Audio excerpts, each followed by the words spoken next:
Getting ready to start. All right.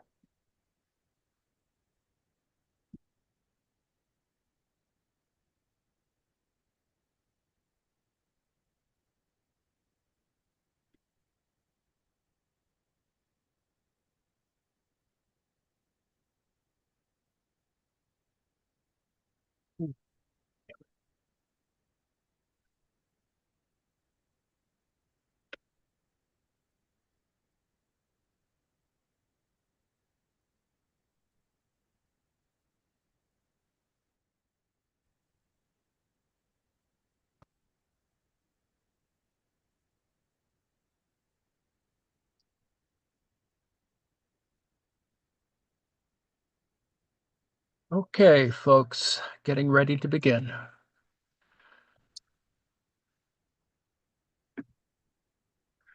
Good afternoon. It's the 26th of February. February. Dis and dat. Dis and dat information. Today I'm talk a little bit about Marx and Analogy. Came across an article, or actually a book, of which I'm going to do a couple of chapters from. It is essentially a revision of someone's 1988 doctoral dissertation. Uh, and I suppose it's an idea that's long in the tooth. On the other hand, maybe it's time to bring back certain ideas. These were ideas that I was really quite connected with a while back, and I had my original idea for a research program way back then.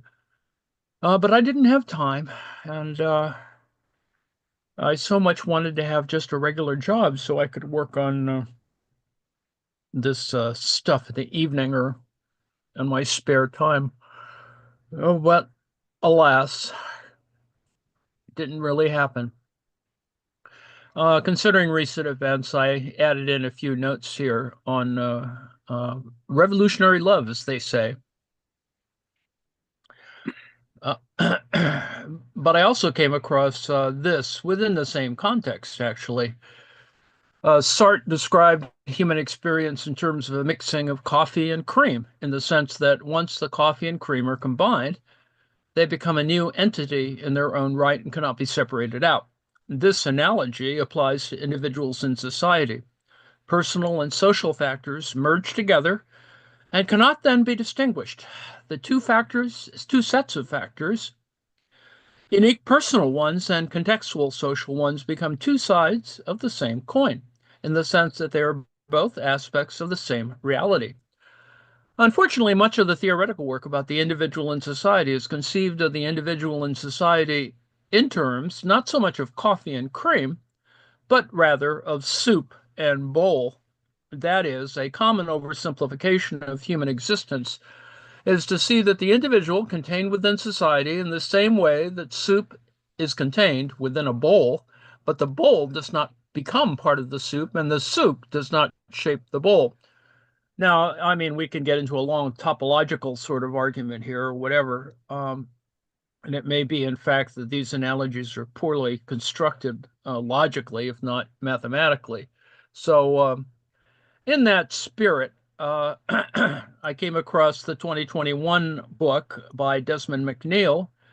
Um, he's emeritus at University of Oslo. Um,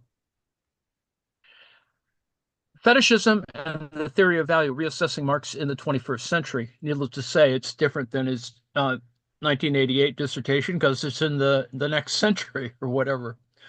This book demonstrates the continuing relevance of Marx's critique of the capitalist system in which value is simply equated with market price. It includes chapters specifically on the environment and financialization and presents Marx's qualitative theory of value and the associated concept of fetishism in a clear and comprehensive manner. Section 1 demonstrates how fetishism developed in Marx's writing from a journalistic metaphor to an analytical device central to his critique. In Section 2, Commodity fetishism is distinguished from other forms of money, capital, and interest-bearing capital. There follows an analysis of Marx's complex attempt to distinguish his argument from that of Ricardo and Samuel Bailey. The section ends with a discussion of the ontological status of value as a social rather than a natural phenomenon. Section 3 considers the merits of understanding value by analogy with language and critically assesses the merits of structural Marxism. Section 4 challenges Marx's emphasis solely on production and considers also exchange and consumption as social relations.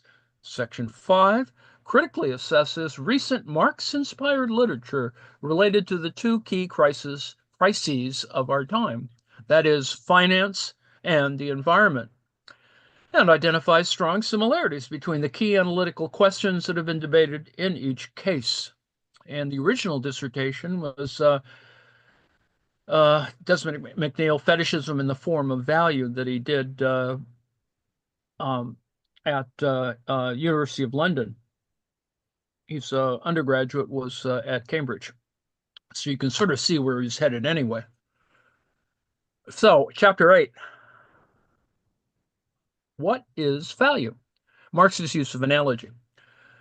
If we speak of the distance as a relation between two things, we presuppose something intrinsic, some property of the things themselves, which enables them to be distant from each other. Now, what is the distance between the syllable A and a table? The question would be nonsensical. In speaking of the distance of two things, we speak of their difference in space. Thus, we suppose both of them to be contained in space, to be points of space.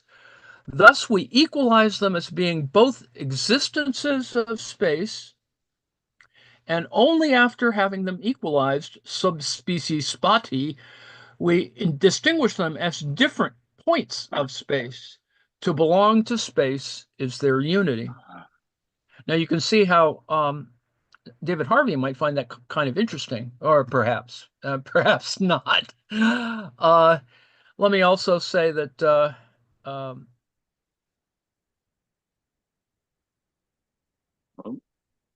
well, let's see. Wait a second. Let me.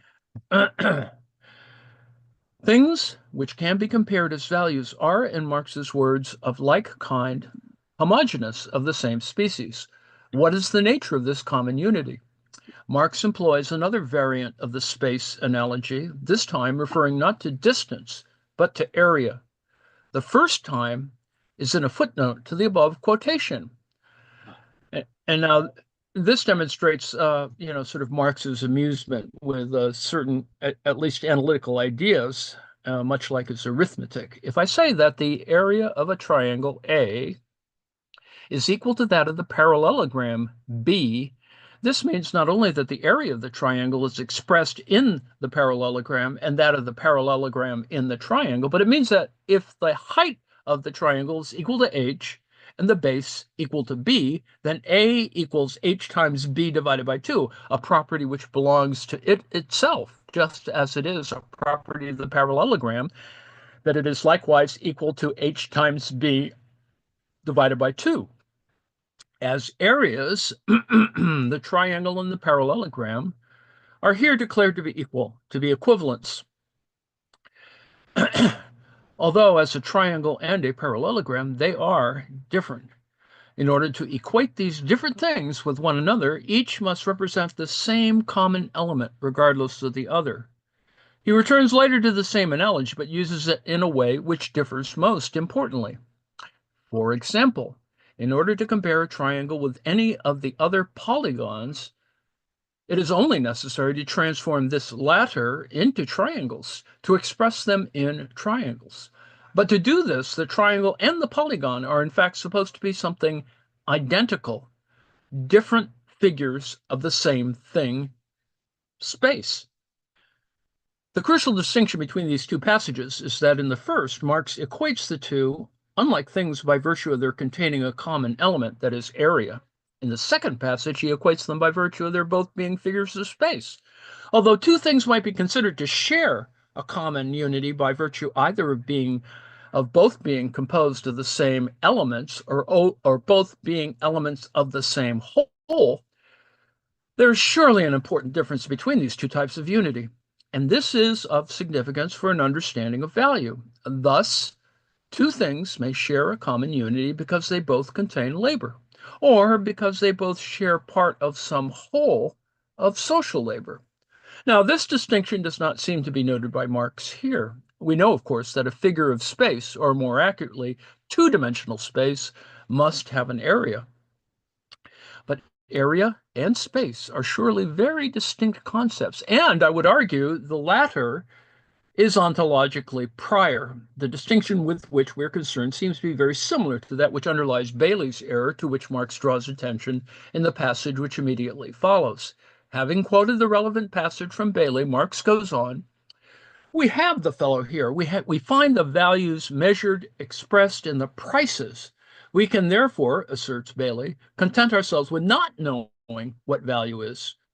He confuses the development of the measure of value into money, and further, the development of money as the standard of price, with the discovery of the concept of value itself in its development as the immanent measure of commodities in exchange. But this passage is not entirely satisfactory.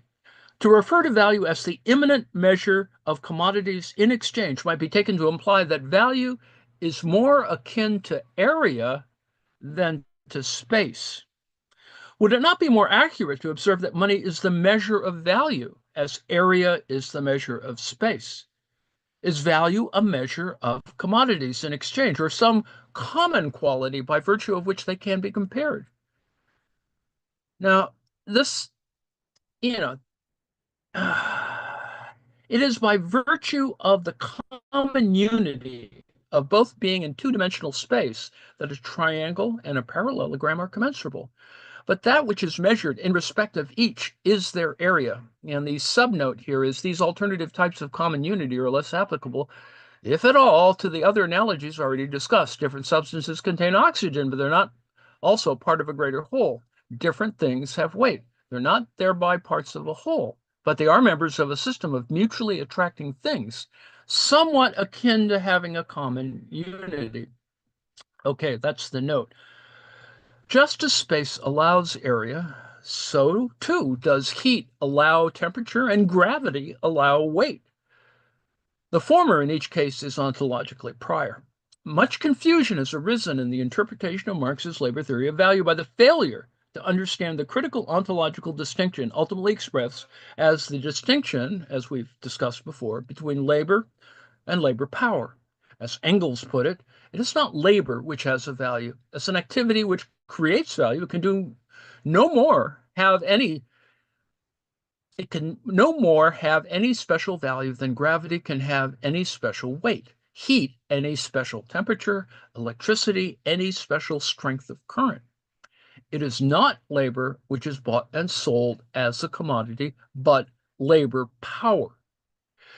Perhaps Engels' comparison of Marx with Lavoisier is a little too modest a claim, for Lavoisier merely discovered a new element, whereas with value, we may be confronted by a category as basic as space.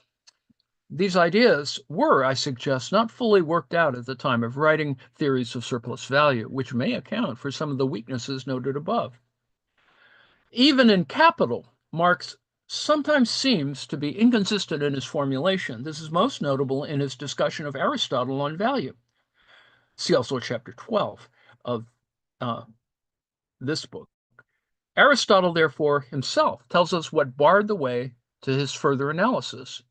It was the absence of any concept of value. What is that equal something, that common substance, which admits of the value of the beds being expressed by a house? Such a thing in truth cannot exist, says Aristotle. And why not? Compared with the beds, the house does represent something equal to them, insofar as it represents what is really equal both in the beds and the house, and that is human labor. Now, note 3, this passage could be interpreted as consistent with the view that labor is not a substance. The more common reading would be that labor is indeed a substance, and that Aristotle's error lay not in looking for such a substance, but in failing to find it. All right. Marx rightly identifies a conceptual void, the absence of any concept of value. There must be something which allows things to be compared. Commensurability requires some form of common unity.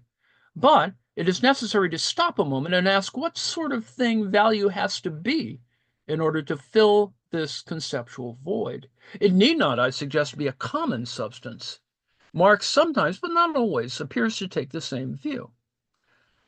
Although some of the analogies here discussed, notably weight and space, have considerable merit, they have the limitation of referring to natural phenomena. This is true of all the analogies that Marx employs for value.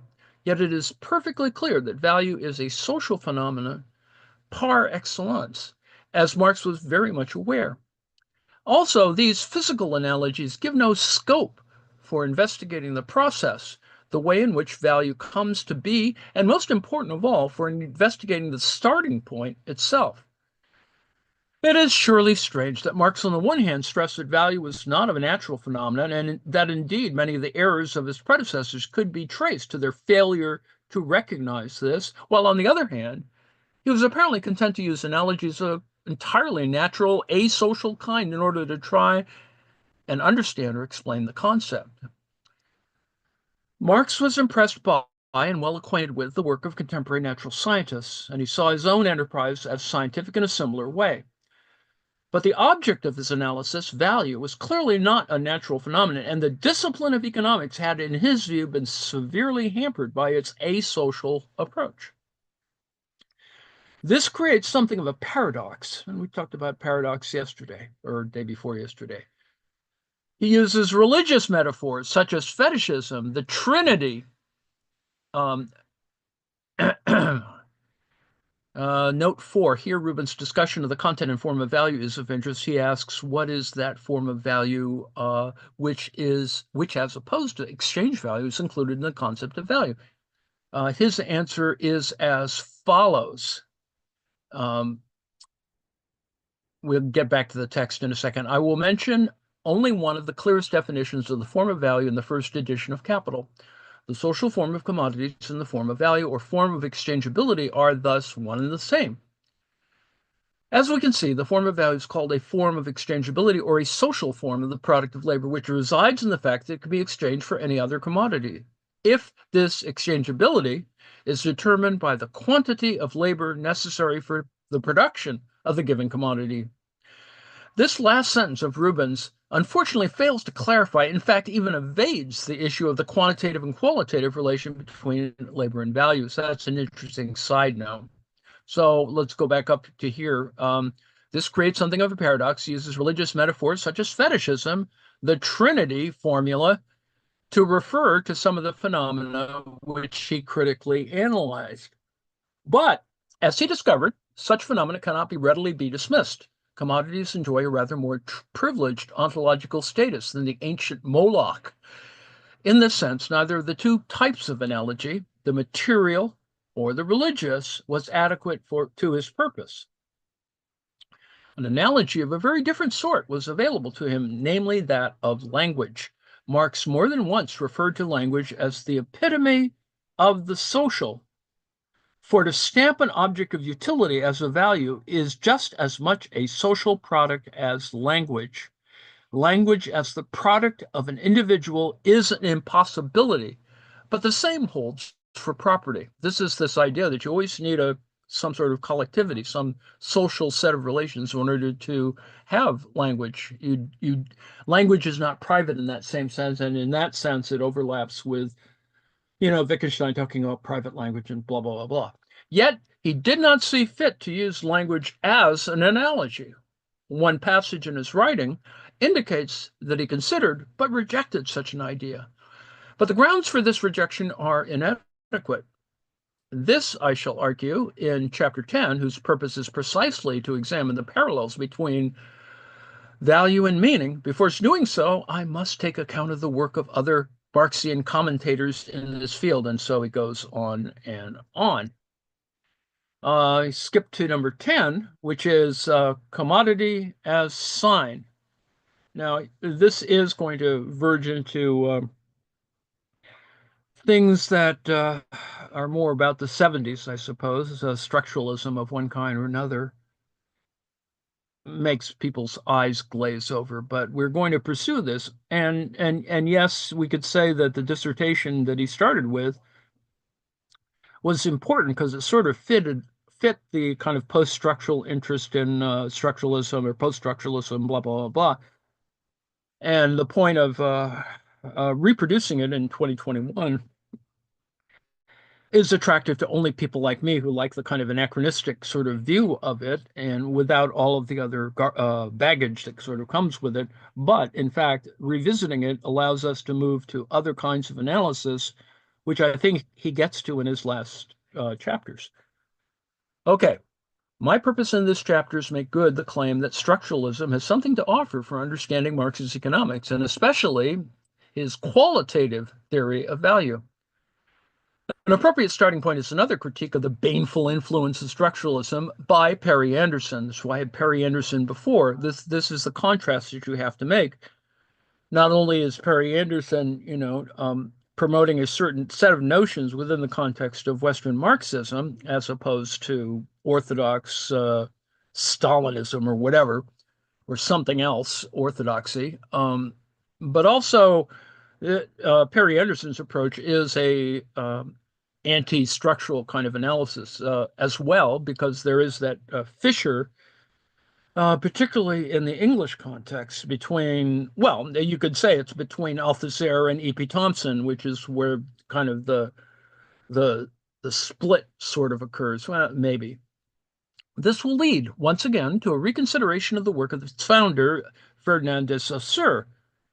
In Structure and Subject, the second of the Wellick Library lectures, Anderson discusses the historic local defeat of historical materialism and considers the hypothesis that French Marxism fully encountered an intellectual adversary that was capable of doing battle with it and prevailing. Its victorious opponent was that broad theoretical front of structuralism, and that this is a revised version of a chapter in McNeill, 1988, et cetera, et cetera. Let's see. In that article, Anderson severely criticizes Levi-Strauss and sums up his crime in that of structuralism in the slogan which he apparently unloosed. That is, this is Perry Anderson. The ultimate goal of the human sciences is not to constitute man, but to dissolve him. And Althusser's books, rather than engaging with Levi-Strauss's attack on history or his interpretation of humanism, endorsed and incorporated them into a Marxism that was now itself interpreted as a theoretical anti-humanism. This humanism, anti-humanism, or post-humanism, is sort of symptomatic of the last century. Less referred to these days, but in fact, I think it's still a necessary foundational element to understand in order to sort of come to grips with where we are now. Despite defending the novelty and ingenuity of the Althusserian system, Anderson therefore regarded him as having an infinite and fatal dependence on structuralism, a structuralism which Claude Levi-Strauss had done much to promote. But Anderson also, and as I shall argue, illegitimately enlisted the support of de Saussure in criticizing the extension of structuralism beyond its rightful bounds. It was Saussure himself, ironically, who warned against exactly the abusive analogies and extrapolations from his own domain that have been so unstoppable in the past decades. Language, he wrote, is a human institution of such a kind that all the other human institutions, with the exception of writing, can only deceive us as to its real essence if we trust in their analogy. Economic relations were likewise unamenable to his categories because economic value was rooted in things and their natural relations. The value of a plot of ground, for instance, is related to its productivity. But a close reading of de Saussure shows that Anderson's claim is hard to justify. I've already demonstrated that it was de Saussure himself who proposed the analogy between economics and language based on their shared inner duality, indicating that each could and should be studied synchronically as well as diachronically. Now, let me stop there for a second. Synchronically means to, to talk about things at one moment in time, whereas diachronically is as it unfolds over time on a timeline, for example. This, I have noted, is a reference to a debate current at the time he was writing. Even so, de Saussure himself indicated that the analogy was inexact in the context with which he was concerned, and he gave his reason that in economics, in contrast to linguistics, the synchronic relations are not wholly arbitrary. A value, so long as it's somehow rooted in things and in their natural relations, as happens with economics, the value of a plot of ground, for instance, is related to its productivity, can to some extent be traced in time if we remember that it depends at each moment upon a system of coexisting values. Its link with things gives it perforce a natural basis, and the judgments that we base on such values are therefore never completely arbitrary. Their variability is limited. But we have just seen that natural data have no place in linguistics. It is evident that the passage from de Saussure, which Anderson quotes, is unrepresentative. It gives the impression that de Saussure simply wishes to reject an analogy between economics and linguistics, whereas he himself proposes such an analogy with qualifications. It is the qualifications alone that Anderson quotes when he seeks to show that the analogy is abusive, as reference to the full version of the quotation immediately reveals. But the matter does not end there. De Saussure seems to have been so eager to draw comparisons with economics that he did so on another occasion, this time in relation not to synchrony or diachrony, but the signifier signified distinction. This is never referred to by Anderson, but merits detailed discussion. The passage cited earlier, in which de Saussure discusses the analogy between economics and linguistics, ends with the following. Here, as in political economy, we are confronted with the notion of value.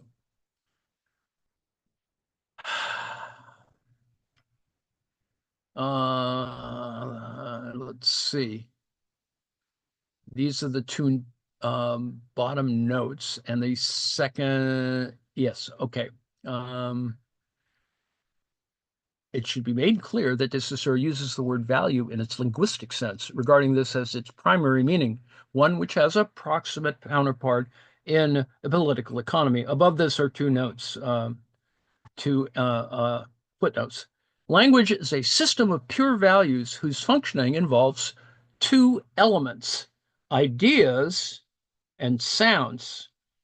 The idea or concept, de Saussure calls the signified, and the sound or sound image he refers to as the signifier, the signifier. The combination of the two, the whole, that is signifier and signified, he calls the sign. The relationship between signified and signifier, that is signification, is complex, for each is dependent upon the other. Without language, thought is a vague, uncharted nebula. There are no pre-existing ideas. Nothing is distinct before the appearance of language. To illustrate the relationship, de Saussure likens language to a piece of paper. Thought is the front and the sound the back. One cannot cut the front without cutting the back at the same time. Likewise, in language, one can neither divide sound from thought nor thought from sound. Language is a system of interdependent terms in which the value of each term results solely from the simultaneous presence of the others. The observable relation between the different pieces of paper, A, B, C, D, is distinct from the relation between the front and back of the same piece, as in A prime, B prime, etc. It is here that de Saussure spells out more fully the second parallel between linguistics and economics, deriving from the fact that both are concerned with values. Even outside language, all values are apparently governed by the same paradoxical principle. They're always composed arbitrary, given the comparison which it contains. Morrow offers the following gloss on the first part of the passage. In political economy, one is faced with the notion of value, but to a lesser degree than in linguistics and with a system of values. Political economy studies equilibrium between certain social values value of labor, value of capital. It is by no means clear that this is an improvement on the editor's version. Number one, of a dissimilar thing that can be exchanged for the thing of which the value is to be determined, and two, of similar things that can be compared with the thing of which the value is to be determined. In elaboration of the analogy, he continues, to determine what a 5-franc piece is worth, one must therefore know that it can be exchanged for a fixed quantity of a different thing, for example, bread. And number two, that it can be compared with a similar value of the same system, that is, for example, a 1-franc piece, or with coins of another system, a dollar, etc. In the same way, a word can be exchanged for something dissimilar, an idea. Besides, it can be compared with something of the same nature, another word. Its value is therefore not fixed so long as one simply states that it can be exchanged for a given concept, i.e., that it has this or that signification. One must also compare it with similar values, with other words that stand in opposition to it. Its content is really fixed only by the concurrence of everything that exists outside it. Being part of a system, it is endowed not only with a signification, but also with value. And that's something quite different. This lengthy quotation provides rich material for more detailed discussion of the relationship between economic value and the unity of use value and exchange value, and linguistic value and the unity of signified and signifier, which will be pursued in this chapter. Reference will also be made to other writers, some of whom allude specifically to Saussure. My aim, then, is to show how semiotics can contribute to an understanding of value and the commodity, and hence of Marxian economics.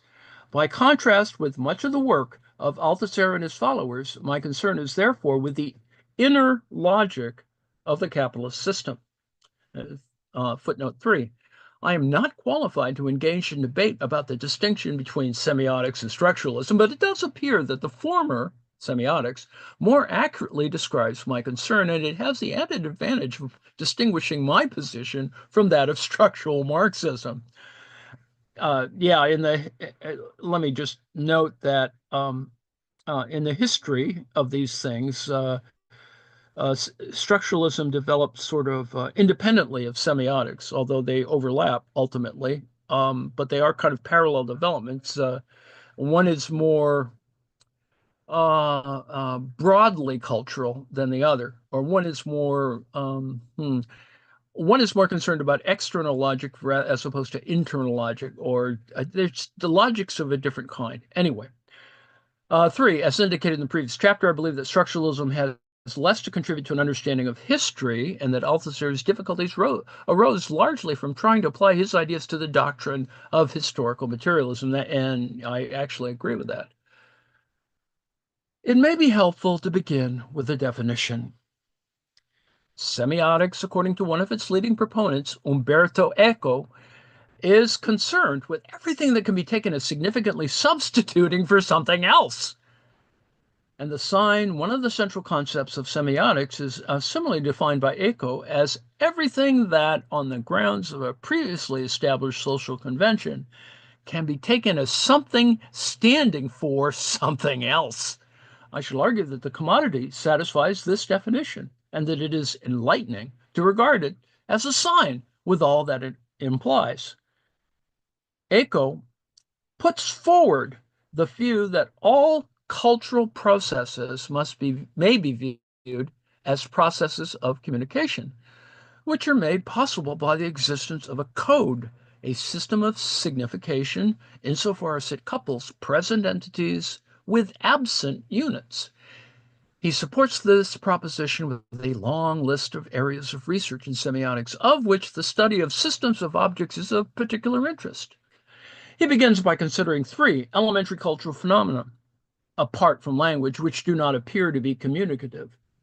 That is, the production and use of tools, kinship relations, and the economic exchange of goods. He then sets out to show that these 3 are, in fact, concerned with communication and signification. To this end, he discusses each of the 3 in turn, beginning with an example of an Australopithecine, who uses a stone, S1, to split the skull of a baboon, and having discovered its possible function, comes across a second stone, S2, some days later and recognizes it as a token, an individual occurrence of a more general model, S sub t, which is the abstract type to which S1 also refers. Encountering S2 and being able to subsume it along with S1 under type S subset T, sub T, our Australopithecine regards it as the sign vehicle of a possible function F. The type stone is given a name, which is applied every time it occurs. So it is the relations between F, the generalized sign vehicle, S sub T, S sub 1, S sub 2, and the name that are of interest. And these may be abstracted from this specific example. In structural terms, the situation is the same as that encountered in economic exchange. In this field, he cites Budria, whose work is discussed in Chapter 13 as a major figure. Uh, and let's see,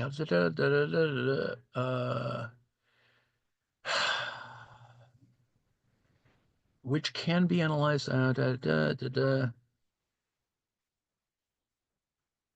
I can't find the where the original sentence. This goes from 4 to whatever, which can be analyzed in the same way.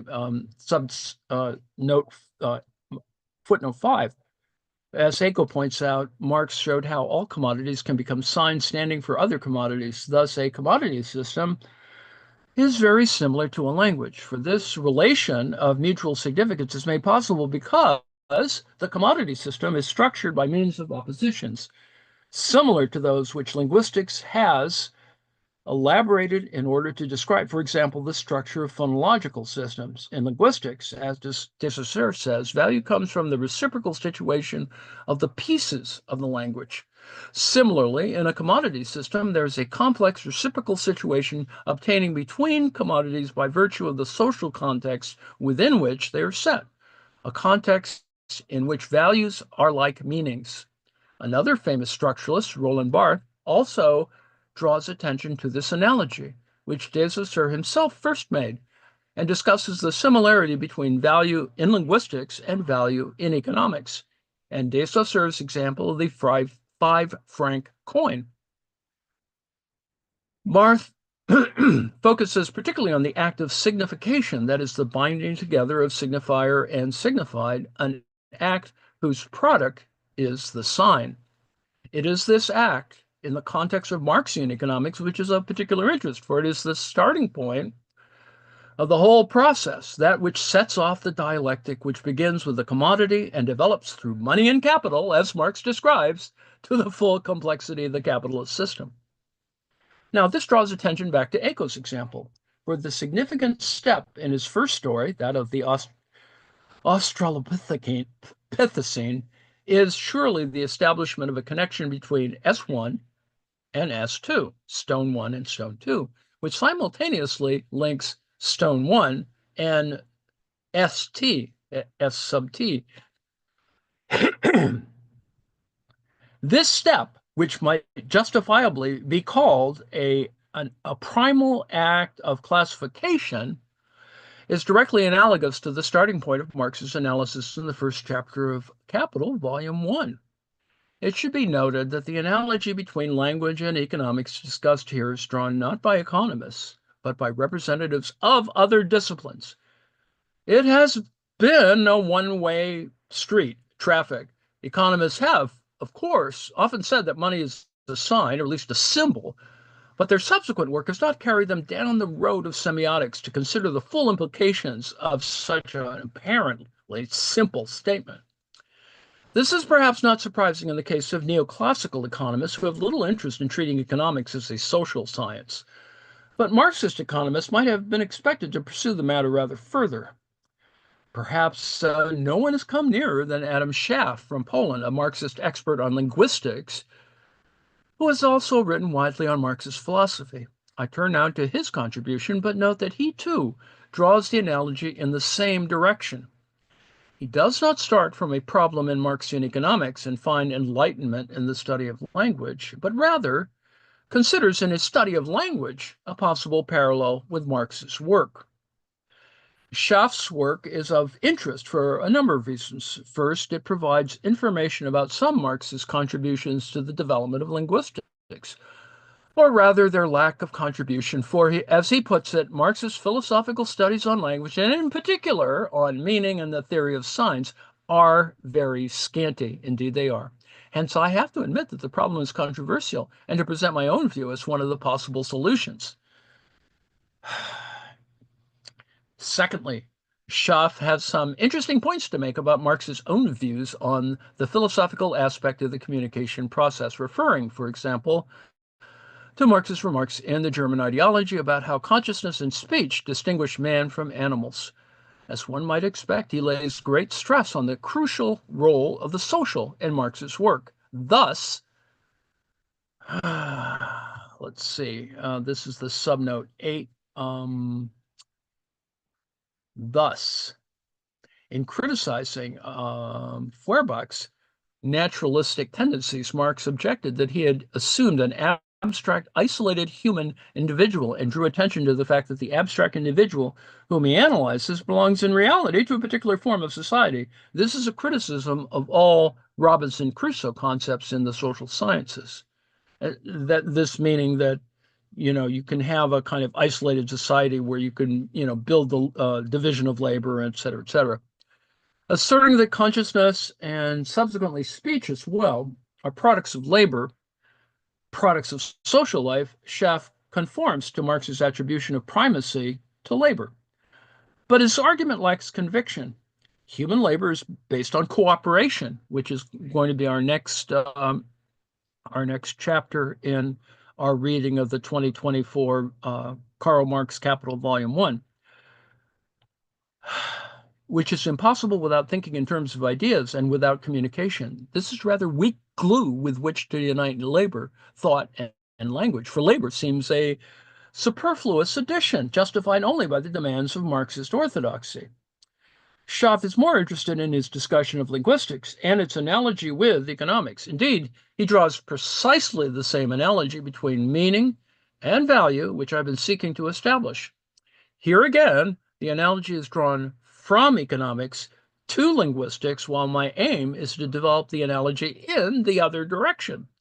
Schaff has the merit, by comparison with most of the other writers to whom I've referred, of being very well acquainted not only with economics, but with Marxian economics. But his concern is with the meaning of meaning, not the meaning of value. Nevertheless, it's possible to use his work on meaning as a basis for further exploring the concept of value. Thus, as he says, one of the ways of interpreting meaning is to conceive of meaning as a specific relation between the persons who communicate with one another.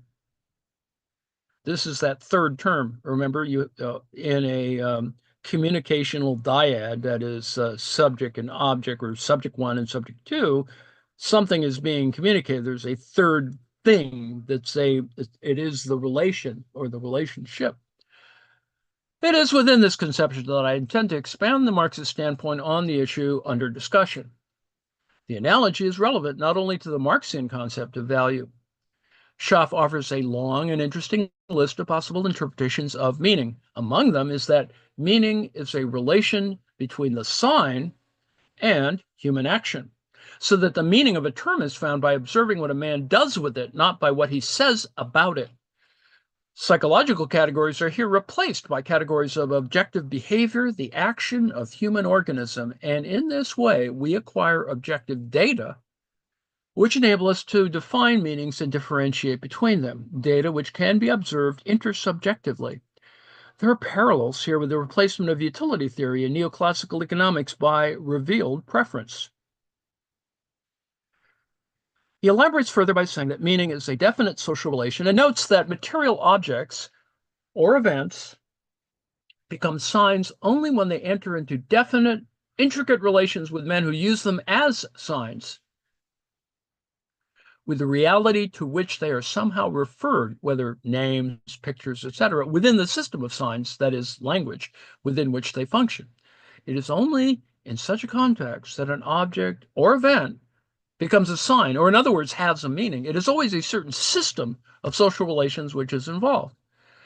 Perhaps the most effective way of demonstrating the force of the analogy between meaning and value in the context of Marxian theory is to transpose some of the key passages from Shaw relating to meaning and assess how accurately they then refer to value.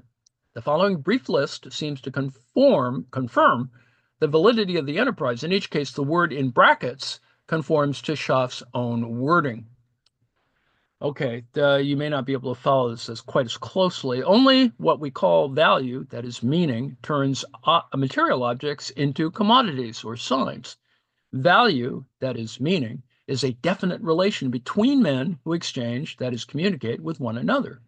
But material objects become commodities or signs only when they enter into definite, intricate relations with men who use them as commodities or signs. It is only in such a context that an object becomes a commodity sign, or in other words, has a value meaning. Now, this is footnote 10. This seems a good description of meaning and indeed of value. My only criticism is that he goes on to say that meaning is first a relation or a system of relations between men on the quote-unquote psychological plane. If the term psychological is purely intended to contrast with material, then the word social would surely be much better. Thus, if we do not believe that the mysticism of inherent values or meanings, we have to admit that it is always a certain system of social relations which is involved. Such passages, together with the discussion earlier in this chapter, are surely sufficient to indicate that de Saussure's eagerness to establish parallels between economics and language was well-founded. It's unfortunate that the least interesting one, based on the synchrony-diachrony distinction, should have been that which was taken up most energetically by Marx's commentators, with or without reference to de Saussure. But this should not deter attempts to develop the others, which seem potentially more enlightening. Perhaps a more powerful argument against doing so is that Marx himself considered and rejected the analogy with language. To conclude this chapter, I will seek to show that Marx was wrong to do so and hence delineate with more precision the parallels that have already been outlined above. The passage in question is to be found in the Grundrisse, where after criticizing an analogy between money and blood, Marx adds, to compare money with language is not less erroneous. That's this subnote 11. Anyway, language does not transform ideas so that the peculiarity of ideas is dissolved and their social character runs alongside them as a separate entity, like prices alongside commodities. Ideas do not exist separately from language. Ideas which have first to be translated out of their mother tongue in order to circulate, in order to become exchangeable, offer a somewhat better analogy. From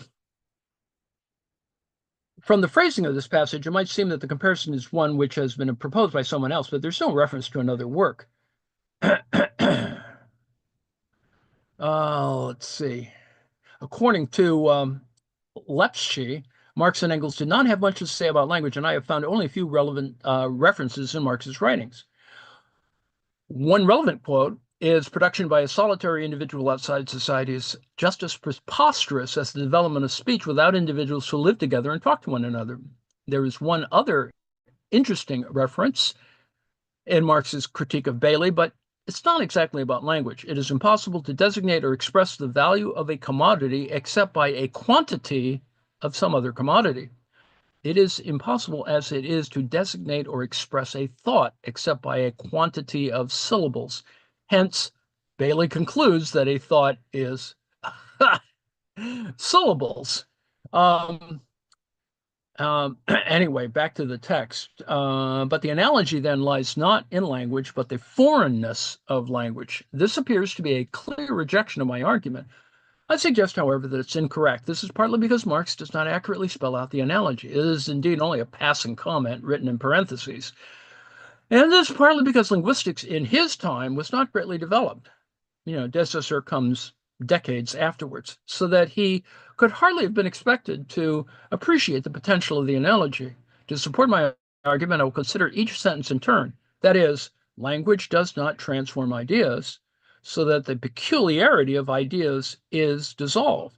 Correct. But words transform individual things so that the peculiarity of the individual thing is dissolved. Thus, this thing, ostensibly defined or called by its individual name, Jack, is called a rabbit. The peculiarity of this particular thing is dissolved. Similarly, this rabbit is called an animal, so that the peculiarity of the rabbit is dissolved, although this is a further step in a conceptually distinct phenomenon. And don't even talk about duck rabbits. Their social character runs alongside them as a separate entity, like prices alongside commodities. Similarly, the social character of Jack, its being a rabbit, jackrabbit, runs alongside it as a separate entity, like prices alongside commodities. Ideas do not exist separately from language. Now, this is not self-evident, but the issue at stake parallels the question of whether values can exist without exchange values. Um, let's see. Thus, for example, Whorf examines um, implicit categories which have no corresponding name. This might be claimed as evidence of ideas without words, but such ideas are nevertheless set within a language and can be expressed in that language, albeit not by a single word. This is, Whorf phrase in terms of analyzing languages. There's a whole model for this. A more controversial issue is the causal relationship between words and ideas. As de Saussure asked, do ready-made ideas exist before words? Here, there is a close parallel between the relationship between money and exchange value. Exchange value is only the manifestation of value, but it's hard to see how value in capitalism can exist, even conceptually, without exchange value. Ideas which have first to be translated out of their mother tongue in order to circulate, in order to become exchangeable, offer a somewhat better analogy. But the analogy then lies not in language, but in the foreignness of language. Marx here comes close to accepting his analogy, and it is indeed valid, for signifieds have to be translated into signifiers in order to circulate, in order to become exchangeable. The force of the analogy by which I am seeking to defend becomes very clear from innumerable passages by de Saussure. A few examples will suffice. Take a knight, for example. By itself, is it an element in the game? Certainly not, for by its material makeup, outside its square and the other conditions of the game, it means nothing to the player. It becomes a real, concrete element only when endowed with value and wedded to it. So, too, a use value is not an element in the game. It must be produced for the market and be exchanged. Only then does it have value. Can it be replaced by an equivalent piece? Certainly. Not only another knight, but even a figure shorn of any resemblances to a knight can be declared identical, provided the same value is attributed to it. We see then that in semiological systems like language, where elements hold each other in equilibrium in accordance with fixed rules, the notion of identity blends with that of value and vice versa. A loaf of bread produced for the market is identical with anything else of the same value. The notion of commensurability blends with the notion of value, and value is of necessity a social phenomenon.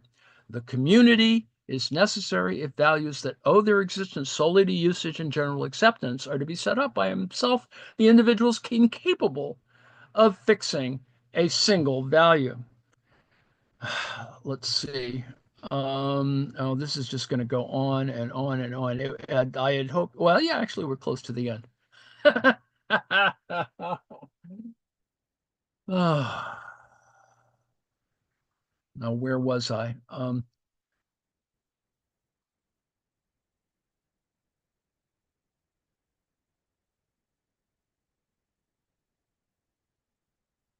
All right. Similarly, mm,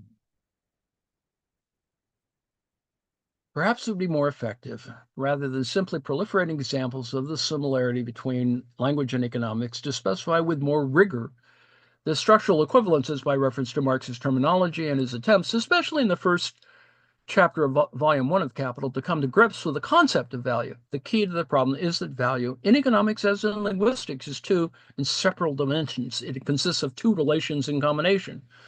One is the relation of signifying, that is, between signified and signifier. The other is the relation between signifiers. The distinction is recognized by Marx, but not always clearly spelled out. He rightly stressed that the commodity may be seen as a complex of two things, use value and exchange value. That is, the commodity is a sign, a combination of signified and signifier. He also stressed that exchange value exists by virtue of the totality of exchange values. That is, that the value of a commodity, in his terminology, is expressed in terms of other commodities for which it can be exchanged. Remember our discussion of linen and etc. But these two relations are intimately connected and arise simultaneously. They must be distinguished conceptually, but recognized as both integral parts of the concept of value. Marx deals with both types of relation, but sometimes fails to clarify how they in turn are connected. The act of signification is that with which Marx was concerned in his analysis of the form of value. Quote, what remains is the form of value which transforms value into exchange value, unquote. Value has no means of manifesting itself except through exchange value. But Marx also examined forms of value, that is, the process of transition to the general form of value and the money form.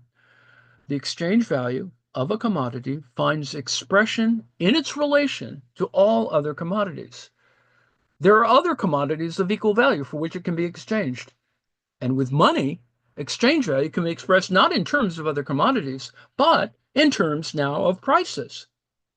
Similarly, there are other things, rabbits, which can be exchanged for this rabbit, that is Jack, the individual rabbit, as long as we're concerned not with this, my rabbit, but the concept rabbit. Although this exchangeability is conceptually possible without language, words play a crucial role in the process. Money plays a similar role in the commodity system, and just as Marx traced the process of the development of money in the first chapter of Capital, Volume 1, one could discuss the emergence of the concept and the word rabbit, as Eco does to some extent in the passage quoted above, where the stone S2 is seen as a token for the general model, which is given a name. Where the analogy with language breaks down is with regard to the quantitative as opposed to the qualitative aspect. Money is capable not only of indicating equivalence, but also of measuring. In this respect, words are more limited in their power.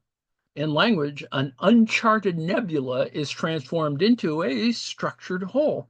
But according to Marx, in a capitalist system, this whole is a bounded, measurable whole, the aggregate of social labor. The common unity in which commodities participate can actually be measured.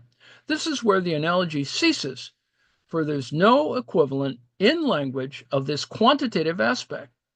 In capitalism, according to Marx, the relation of the producers to the sum total of their own labor is presented to them as a social relation existing not between themselves, but between the products of their labor. This is a social qualitative relation, but also a quantitative relation. Thus, money is like words, but only up to a point, for money is homogeneous, divisible, capable of acting as a measure. Now, you could argue that numbers serve that from an alphanumeric sort of point of view, but anyway. To complete the discussion of the parallels between economics and language, brief mention should be made of the third important distinction to which de Saussure drew attention.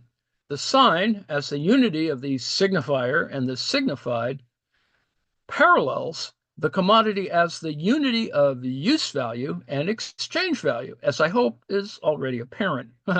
And economics, like linguistics, is concerned with the synchronic as well as the diachronic. But the third important distinction for which de Saussure is famous is that between language, langue, and speech, parole. The former, as Barth puts it, is so to speak, language minus speech.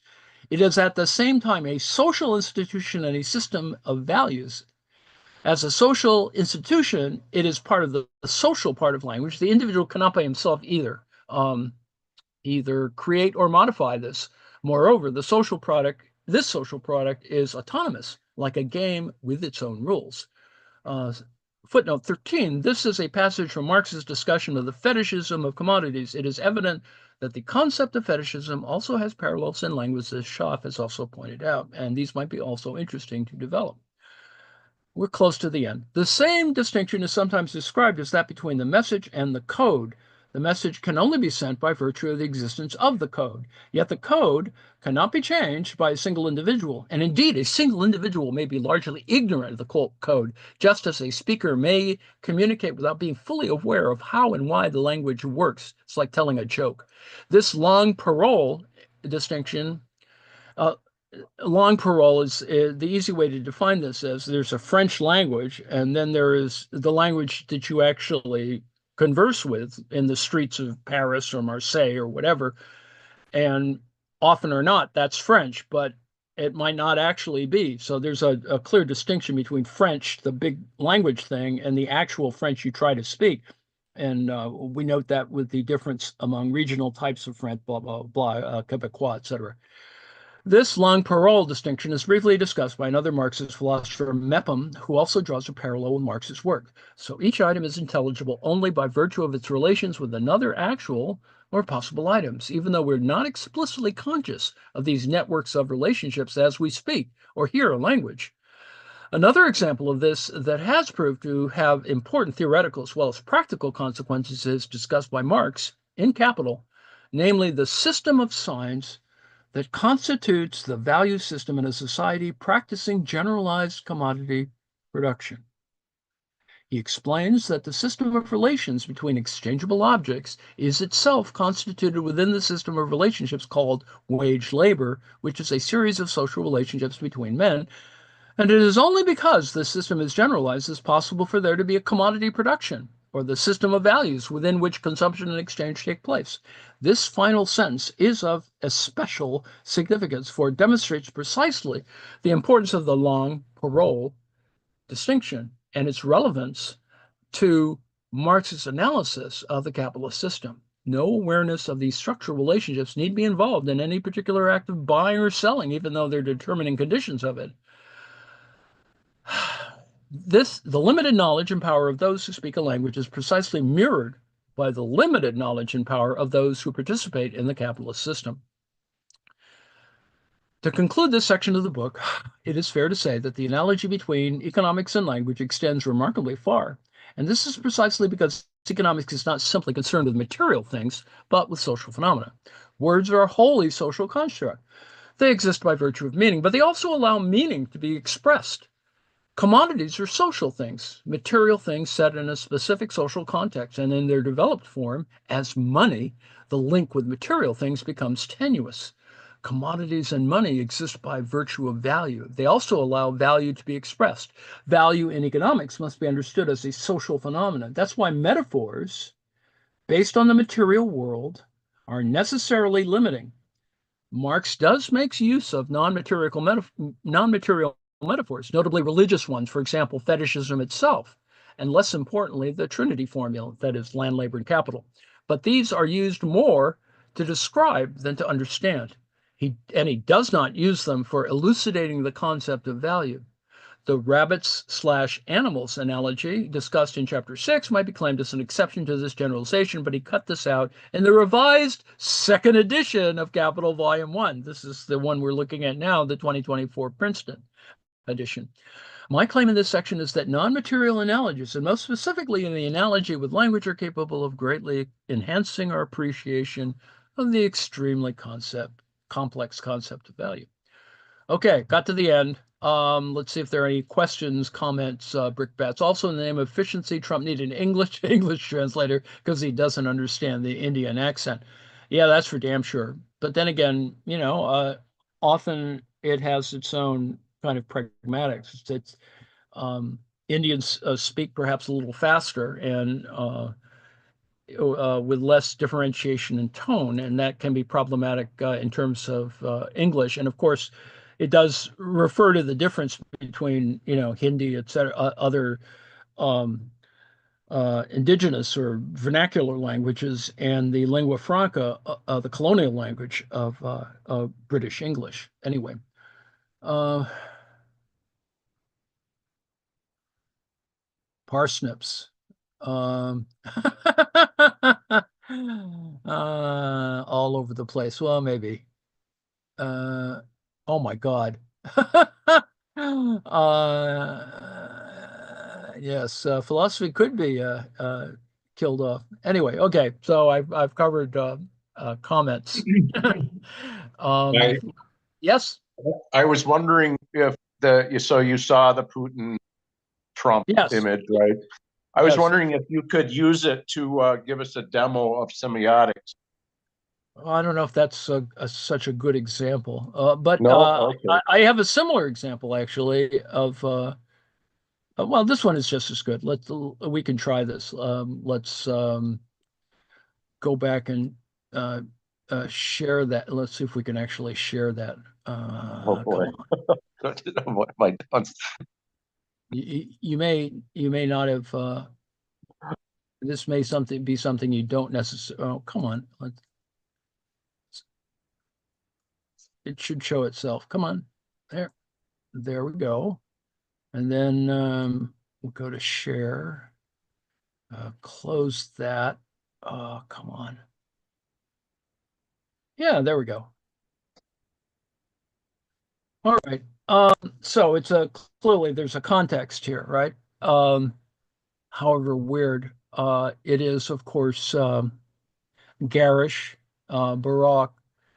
Uh, it has a certain basis in reality. That is, both figures are probably close to their actual bodily construction. That is, Trump is probably big and whatever, lumpy.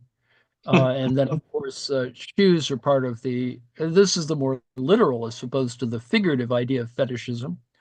Um, Fetishism is an extreme thing where you make a certain set, it is the desire for things that are um, it, not so much out of the normal. It's just that they're very specific to desire, I suppose. Mm, So that fetishism is a set of meanings that we apply to a certain system of values. And in the case of sexual paraphernalia, that's why it's called fetishism, is that these objects excite the type that is being presented under fetishism excites us more than that which is more conventional or normal. So, mm, thinking in a language sort of way, um, stockings are, in the British context, tights. Nylons or pantyhose are relatively mm, conventional and undecorated or without pattern. And in the fetishized version of it, we have something that signifies sex work or mm, something else, something other. And so that the fetishism is in fact very specific or a very specific version as opposed to the general. And that's that difference. If we wanted to make a structural analogy, it's the difference between langue and parole. That is the language French and the fact of speaking French. And so this would be a specific version, although if you wanted to extend it further and you were using this in the context of a joke, I suppose, or something, this does have a kind of uh, a set of relations to a certain sexual economy. I guess that may not be the right way to apply it, but it does apply to a certain subculture. mhm, And so we've now put two people who could conceivably actually be like this, cross-dressing, and that would be, of course, the contradiction. But Trump has alluded to that actually, or he's alluded to homosexuality at least in some of his instances. But then again, we have this entire other apparatus being modified, like the village people.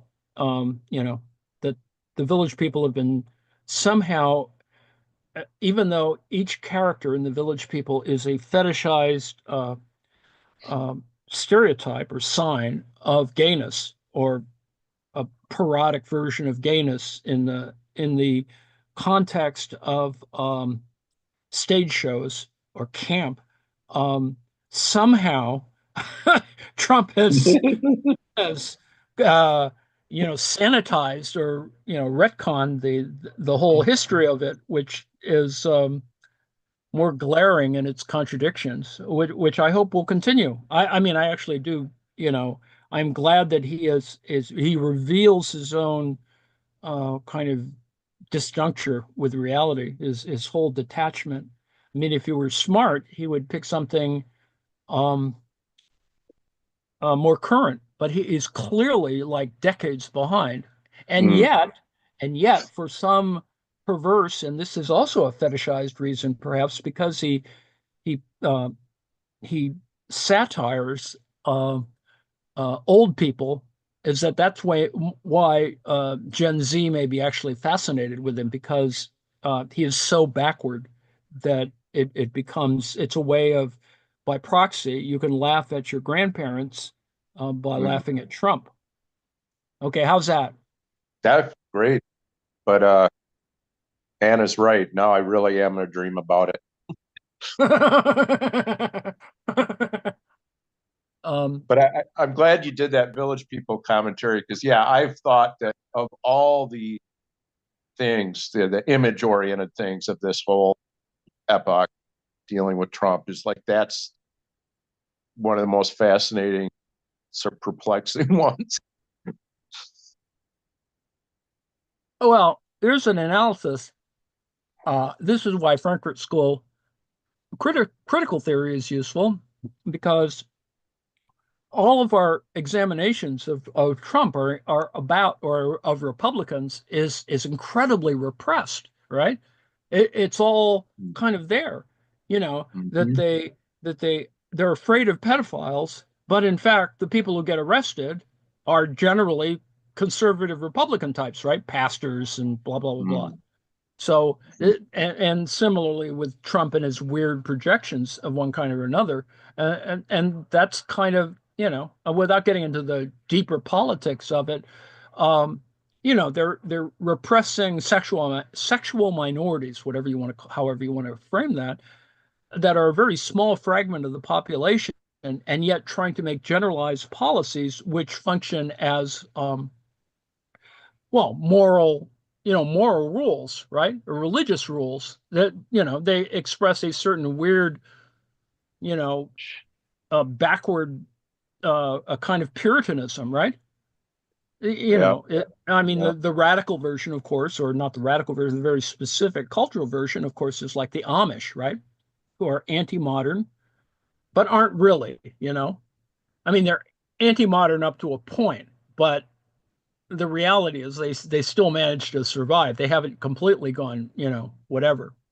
Mhm. Even though they try to get away, they don't. Well, maybe some use phones, whatever.